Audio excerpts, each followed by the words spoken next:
My name is Irfan Nuruddin. I am the director of the South Asia Center at the Atlantic Council and professor in the School of Foreign Service at Georgetown University in Washington, D.C.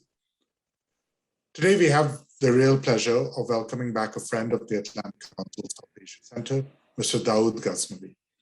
Mr. Ghaznavi is a lawyer, works primarily in Pakistan, though his work is well known to American audiences because of a really path-breaking scholarship he has done on the case of Ms. Afia Siddiqui, a woman who was arrested in the aftermath of the 9/11 attacks and the war on terror and is still held in American prisons. Mr. Ghaznavi's book, Afia Unbound, has been covered in a previous Atlantic Council conversation with him. And he is, as we think, a foremost commenter on Pakistani public opinion, societal politics, and really understanding this critical relationship that the United States has with Pakistan from the ground up. Dawood, it's a pleasure to have you with us today. Thank you so much for joining us. Thank you very much, Irfan. I'm so glad to see you again. Indeed. Well, so much has happened since the last time we spoke about your book. It's hard to think about how much really has changed in the year and a half since that last conversation. And yet, at this point, the critical question shaping US-Pakistan relations is once again centered in Afghanistan. No longer is it the aftermath of the fall of Kabul in 2001 as a result of the US invasion post 9/11. Now it is about the fall of Kabul 20 years later, with the Taliban returning to power and the Americans completing their withdrawal entirely. The early days after the withdrawal in mid-August were characterized by chaos, a lot of uncertainty about what the evacuation of those who chose to leave Afghanistan might look like. Pakistan played a critical role in those days, both in terms of advising the Taliban regime, of providing their good offices to make sure communications continued, and as they have done in the past, we're welcoming and accommodating hundreds of thousands of refugees who crossed the border in search of some stability and security. The Pakistan government has been very, very vocal about saying that, like it or not, the Taliban government in Kabul is a reality and we need to work with it, and the West needs to find a way to deal directly with the Taliban government, if only for the interests of the Afghan citizens. In the West, there's a lot of conflicted feelings about this, recognizing, of course, that humanitarian argument, but also, quite bluntly, a lot of resentment about what is seen as a duplicitous role by Pakistan in supporting the Taliban government, even while it was portraying itself as an ally to the United States. So as always with Pakistan and Afghanistan, with South Asia and the United States, nothing is quite so simple. And so we're looking to you to provide your expertise to help us and help our audience think about what should we be focused on going forward. So let me really just start with a very broad framing question. It's been a month and a half since Kabul fell and the Taliban government became the de facto government in Afghanistan. What was the reaction on the ground in Pakistan to those early days in mid-August? And what are you seeing now in terms of how the average Pakistani citizen, the average part of Pakistani society is viewing what's happened in Afghanistan? Well, Irfan, the situation in Pakistan from the perspective of people of Pakistan is really confusing right from the start of this war on terror in 2001, because at that time, the people of Pakistan were in a state of position that what Pakistan has to do with 9/11 and how the Pakistan has become the frontline state, and at the same time, all the conditions, if you would see at that time, which were being given to General Musharraf, he actually agreed. So we became the frontline state for America without having discussion of this kind of decision in the parliament of Pakistan. So the people of Pakistan, even at that time, would have to follow what the regime in power at the time would have to say about that, either who are the enemies and who are the friends. So we kept on going like this for the last 20 years. So now when the Taliban took over in Afghanistan in the last 2 months, it was state of confusion, same like it was before in Pakistan, that which side the people of Pakistan would agree. Because at one side, Pakistan were the frontline state. We did everything. We did the air corridor, we did the supply line routes, and at the same time, we have our 70, 80,000 people dead for this war on terror. So the opinion was pretty much mixed. I mean, there were different fractions in Pakistan. Obviously, every country have these kind of fundamentalist fractions which actually supported this move. But at the same time, I mean, who agreed with Taliban in 2018 as an agreement for withdrawal? It was US. Pakistan was never being part of that agreement. So Pakistan would not have to have say that we were the only people who have been responsible for all these things. In fact, the interesting fact, what is happening right now, and the feelings people like me is happening, that we've been saying thank you word by Americans, we are being taken as a scapegoat. I mean, every acquisition is happening to Pakistan. I mean, like, this is really strange to see that the American Senate wants to pass a bill to investigate that what was our role in re-emerging Taliban's. I mean, in fact, why would there be not any investigation that what Pakistan has done for the Americans, how many human rights violations we have done for the Americans for this war on terror? So these are the things should need to be considered. So I really, really feel, and what I see in the grounds in Pakistan is that Pakistan and the people of Pakistan who are holding over 4 million Afghan refugees. Do you really think that we are looking for another conflict in Afghanistan? Do you really think that we really need a civil war in Afghanistan so that the influx of that civil war comes to Pakistan? And we are economically really, really meltdown at this moment. $150 billion have been spent by Pakistan economy on this war, and $20 billion has been given as a military aid. So there is no comparison that Pakistan would need unstable Afghanistan at this moment. So what we are trying to see and on the ground, and what the government of Pakistan, in my perspective, is looking, that why not face the reality that they have come into power now. There is an interim government in Afghanistan. Pakistan is not ready to recognize Afghanistan without having discussion and the opinion of all the stakeholders which are in the ground right now, which is Iran, Russia, China, all the Central Asian countries. So Pakistan is waiting for all those countries to sit and have a complete solution for that situation. But I don't really think that Pakistan is in the favor just to recognize Afghanistan on its own. We are not even in that position to do that because we had a very bitter experience in the 1990s doing all these things. So Pakistan have learned, but the unfortunate thing is that what America has to do now, they're not doing properly. I mean, they're leaving the ground again in an open space, and they're giving the chance for other stakeholders who can destroy what peace is going to become in the future for the region. So I really believe that America should play a role, and the people of Pakistan at this point are seeing America to play a major role, or they've been recognizing that this is what America has done always to Pakistan, to leave Pakistan to clear the mess. Thank you. Let me push you a little bit on that. Obviously, you're not a spokesperson for the government, and I don't want to put you in the position of having to explain the government's actions, but you are a keen observer of parliamentary politics and can help us understand the domestic politics of this. A lot of attention here was paid to the Prime Minister's comment that appeared to celebrate the Taliban victory. You're right, it was well reported over here, this quote about casting off the shackles of mental slavery in Afghanistan.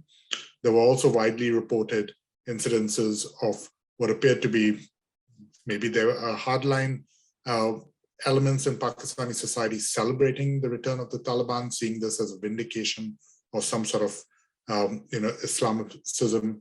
But it was really the PM's comment, that comment about mental slavery, that got a tremendous amount of attention. How should we be thinking about that?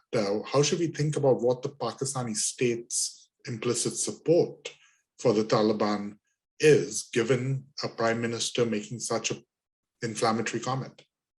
Well, to be honest, I'm not a spokesperson for the prime minister in the first place, but the pretext of his statement should be seen if somebody would have watched the whole speech, what he have told. I mean, there was a time with all these mujahideens by Ronald Reagan's, they were called the founding fathers of the comparison he made with us, the founding father of the Americans, when they invited those people in the White House. So Imran Khan's statement, as far I have understood from the pretext of that understanding, was that he was trying to explain the people of Pakistan that when some people or a fraction of group or a country, when they fight against the invaders, which according to Pakistani people in majority, that's what they believe, that there was an invasion of Afghanistan without the consent of people of Afghanistan. So in my perspective, I would see his comment should not be taken in that pretext that Pakistan was in the favor to see the situation in Afghanistan, because the facts on the ground and his little statements are completely different. For 20 years, what we have done on the ground has no comparison with his statement. So I think so his statement in the pretext being given is not according to what the wish of the Pakistani government or the previous government or the Pakistani foreign policy is. This is completely a separate source of mindset, which he was trying to explain to the people of Pakistan. In my opinion, it has nothing to do with the situation in Afghanistan. This is how I see his statement. That's very helpful. Thank you. One more domestic politics question. It has been widely noted, though maybe not fully understood still, just how deep the ethnic connections between Pakistan and Afghanistan are. You know, a widely cited statistic is the fact that Karachi is the largest Pashtun city in the world, right? That there are more Pashtuns who live in Pakistan than who live in Afghanistan. Can you help our audience understand better the depth of kinship, the ethnic solidarity that some Pakistanis share with Afghanistan, the historical roots of origin, and how that might shape Pakistani domestic politics vis-a-vis Afghanistan? Well, if I start this answer from my own personal roots, I mean, my forefathers, they came from Afghanistan as well in early 19th century. So I would start from my own personal experience. And if you see the dynamics of these two countries, I mean, like before the Durand Line, there was very easy access of all the Afghanis to Pakistan. I mean, at that time it was British India. So when there was a Durand Line being sketched by the British, then the Pashtun population was being divided in both sides of the states. I mean, at that time, British India and Afghanistan. So the connection between these two Pashtun people from the two different tribes, from the two different sides, it was constant, and people were traveling and visiting all the time beyond the borders. There was no strict rules on the border for crossing, of meeting their relatives and friends. And even that thing kept on going even after the Soviet invasion. It was way back in 10 years when Pakistan started to have a proper metal wall around the Durand Line. And keep you in mind, the Durand Line is like 2,100 kilometers. It's one of the largest borders Pakistan ever have, or even any country have with other country around the globe. So the connection is obvious. I mean, like 60% of Pashtuns, they live in Pakistan side, 40% they live in Afghanistan side, and they are still strongly connected even today. I mean, even you go in Karachi, even you go in Balochistan, Punjab, or NWFP, I mean, Khyber Pakhtunkhwa, the connection of those families is still really strong. So there's no shadow of doubt that ethnicity could be shut down just because of the borders. And the connection is so close. So I would say that the influence of the Pashtuns in Pakistan does matter because they are in huge number. And after this refugees crisis after the Soviet invasion, the huge influx which came into Pakistan, they have the strongest roots in Pakistan. Their families, their kids, they are permanent now citizens of Pakistan, and they don't consider to go back to Afghanistan. This is how I see the situation in Pakistan. So Pakistan is really, really in a very hardship of situation to deal with that situation, because we are the country who were hosting those people at that time on the consent of Americans, because this is the war which America intervened in the Soviet invasion. But right now, when we are in a state of position due to our economy, we cannot take more hostages and more other refugees for this influx. And that's why the government of Pakistan is pretty much concerned that the fallout in Afghanistan at this moment is going to have the huge problem for Pakistan rather than any other country. So that's why we are not actually the Taliban sympathizer or the Taliban, backers around the globe, but we are more like considering the situation and telling the world that what we have gone through in 1990s, we don't want to go back onto that. So this is how I see the ethnic connection in Pakistan with the Pashtuns in Afghanistan. It's really strong. That is a really valuable perspective, though, because I think it's easy in the Western mind to really start thinking about as if the clock started in 2001 on September 11th. Because, but the truth is that Pakistan's border, as you point out, is a historical border, and the challenges of refugee population, the changing ethnic mix really date back to the Soviet invasion and beyond. So Pakistan's been dealing with this for a very long time. One of the other relatively undervalued facts is just how high a toll Pakistan has paid in terms of domestic terrorism as a result of a lot of the conflict that has occurred in the region. The foreign minister, Mr. Qureshi, recently commented that the government might be open to pardoning members of the TTP if they lay down arms.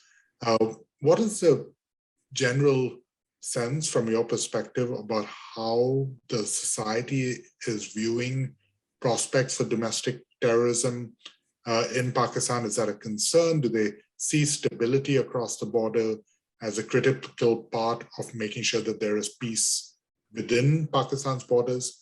How do we reduce the level of violence within the society in Pakistan that has spilled over from Afghanistan in the past?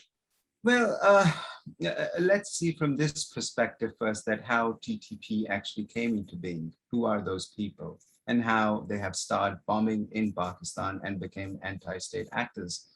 In my personal research, TTP is a group of Pashtuns who are living in Pakistan. And when they saw this treatment by the Pakistani army on the behest of Americans against the Taliban in Afghanistan, it was a source of revenge for them. And they rose their arms against the state just because of the ethnic situation, which I was been telling you. But what happened with the time, that when these kind of groups, they grew, they do need resources and they do need ammunitions and all the other items and stuff. So what we Pakistan know from their own intelligence reports, that many other different international intelligence agencies and sources got attached with them. So many other sources among those groups joined Taliban Pakistan, which is currently in Pakistan doing all these bombings. So what Pakistan is trying to do at this point is that whoever people who were angry with Pakistan just because that we were supporting the Americans against the Taliban government in Afghanistan, Pakistan are trying to have talks with them. Pakistan is not trying to have talks with every element in Tehrik-e-Taliban. In Tehrik-e-Taliban, what Pakistan has been saying that people who are Pakistani nationals, who are angered, who are enraged, and they want to go back into the society and system to be a civilized people, to lay down their arms and should not be part of that agenda, which is out of the range of their own personal agenda. So I think this is a very wise approach in my perspective, being as a citizen of Pakistan and being as a lawyer, that if you keep back your people who, if I give you the example here, what was the peace agreement between the Taliban and Americans?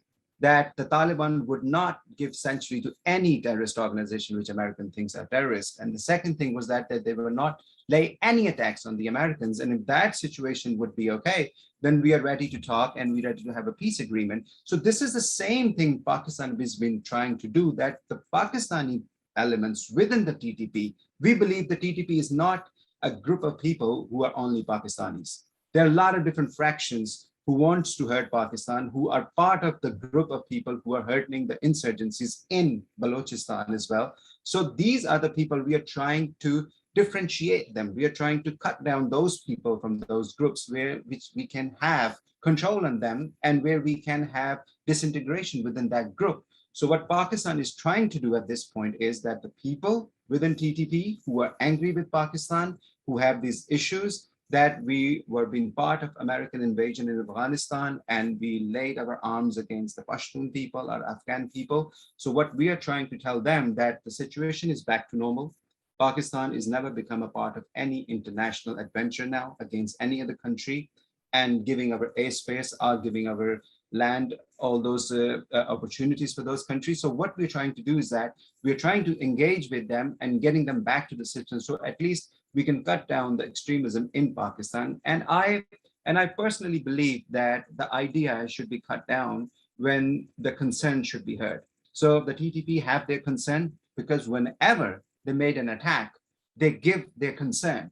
So why not listen to their consent? Because at the end of the day, if they're Pakistani citizen, we should listen to them. So this is how I see the arrangement going on in Pakistan.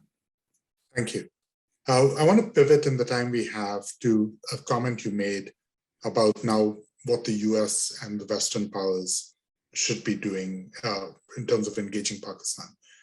You alluded to the notion that if America does not do this correctly, it creates a space for other countries to come in who might not be in constructive partners in terms of building a peaceful, prosperous region.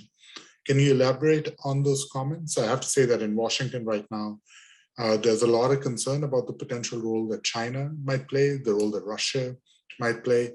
Is that who you had in mind when you made that comment? Or should we be thinking instead of Iran, the Central Asian countries, India, maybe the Gulf countries? We'll talk a little bit in a couple of minutes about your recommendations for the US government per se, but can you expand a little bit on who these other actors are that are trying to gain relevance in the region at this time? Well, if we see Afghanistan have borders with many superpowers, I mean, which are coming in the future, coming years as well. And one of those is China, obviously. China has a very strong economical connections with Iran, with Pakistan, where CPAC is one of the projects. And then in Iran, they have like for the next 20 years agreement where they're going to do some economical activities. Then they have their they have their plan to go into the Central Asia, their One Belt plan, something like that. And Afghanistan is one of the best opportunities for them to have a gas pipeline connection while passing through from Afghanistan, from Iran, passing through Afghanistan to China.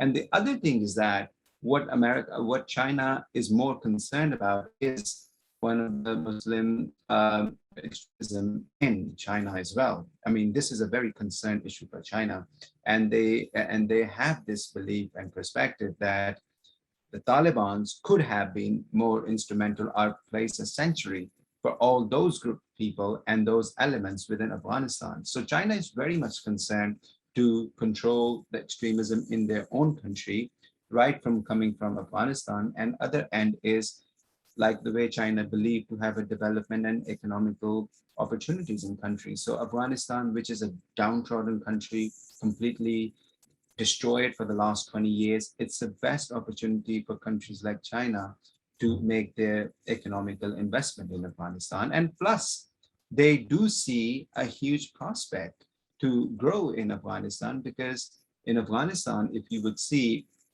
the growth of natural products is so immense, the minerals, the other source of opportunities for them is so immense and huge. So I think that China is looking at the perspective from the security point of view, from holding extremism in their country, and at the same time having the best eye for their economical opportunities in Afghanistan. Thank you. So if the US is going to be a productive partner, both for Afghanistan and for Pakistan, whether it's to counter Chinese influence or just focused on the people of Afghanistan, what are your recommendations for what the government should be doing? What should the Biden administration be doing? Well, first thing the Biden administration should be doing is that stop accusing Pakistan and saying that we were being playing double games. If that would have been any case, no such any evidence has ever been placed on order. I mean, think about people like me who are the most, educated people in Pakistan.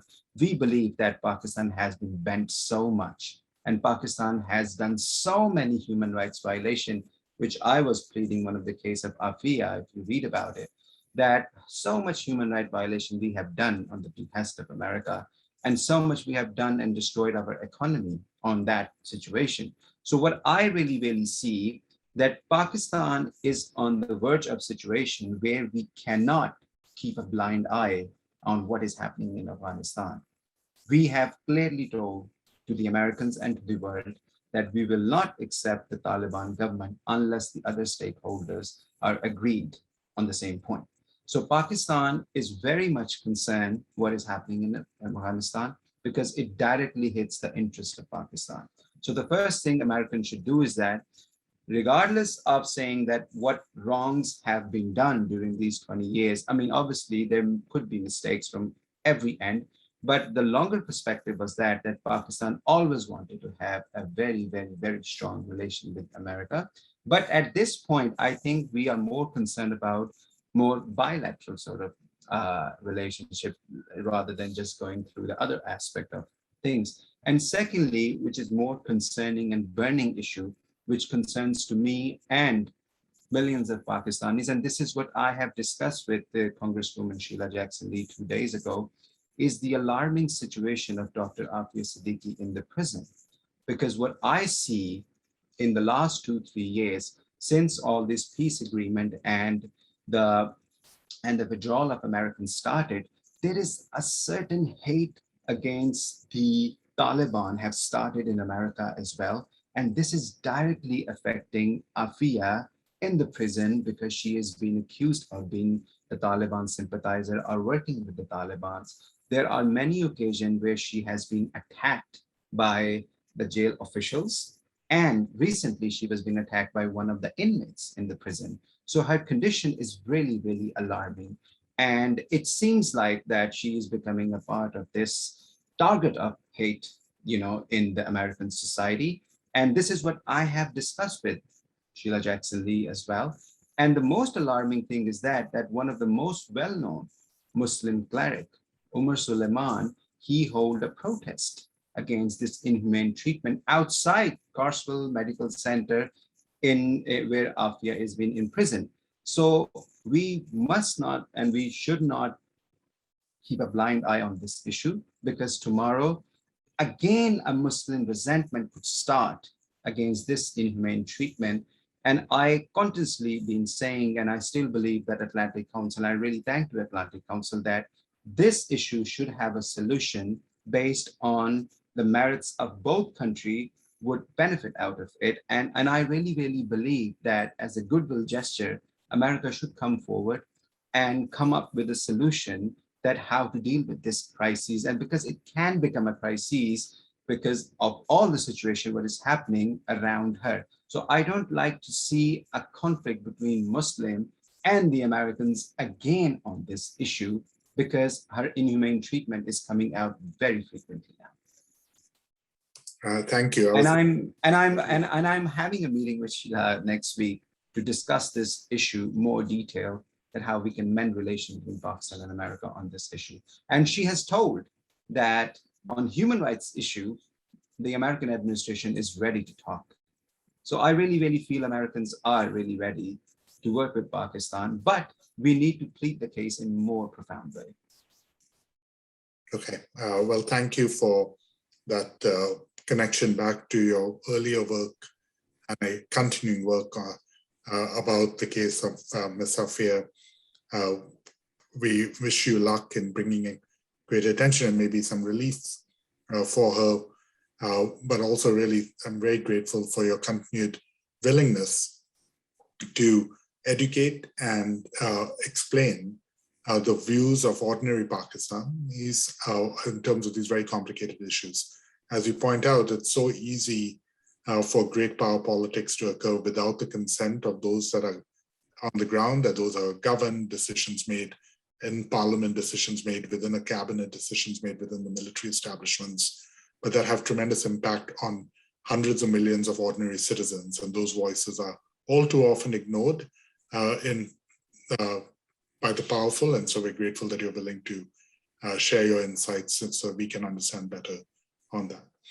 I know you're in the right now. We hope you have a wonderful trip and look forward to very much at the Atlantic Council in person when it is safe to do so. Until then,